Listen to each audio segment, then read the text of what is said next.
It's the Slam Dunk. So this police exodus out of the country, I think, is about to become a real stampede, and then it will really hit the headlines. I make no apology for keeping the heat on this issue, and I welcome serving officers getting in touch to tell me their story. I'm not going to apologise for this.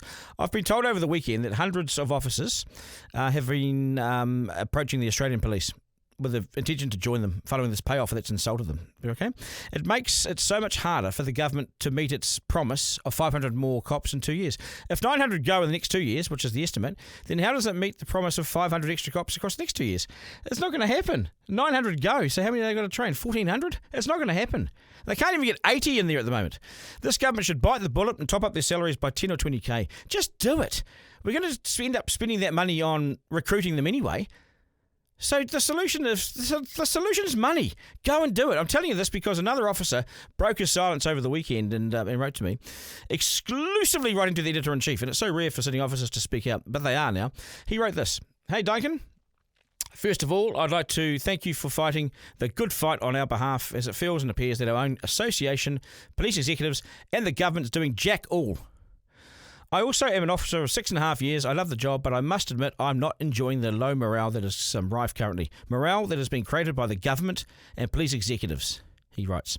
I was one officer that was excited for Mr. Luxon and National to gain power in government, as I gained hope that we would be backed by them after listening to Mr. Luxon and Mr. Mitchell. But I have to say, as the other officers are also extremely disappointed in their actions. When push has come to shove, they've done nothing.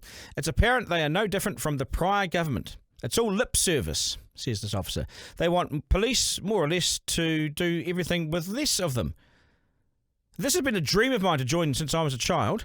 I took a significant pay cut to become an officer, putting my dream career before the importance of money.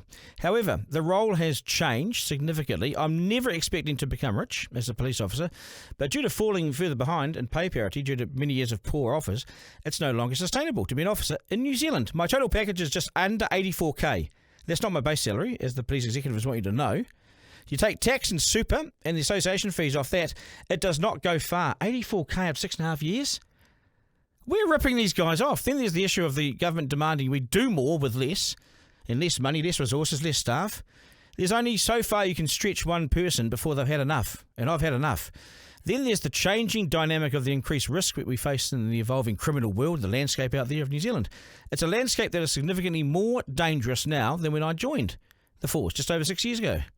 I never thought I would look elsewhere, but I have had to join the drove of New Zealand officers looking into Australia. I've made the application as hundreds of others have. I will be in Australia classed as a senior constable, earning almost double what I do here. Double what I do here. In Australia, they don't include superannuation as part of your base salary. You're paid double time for overtime and other benefits. And it's much more favourable, Duncan. 500 new cops, yeah, right. That's the next 2 he had in New Zealand.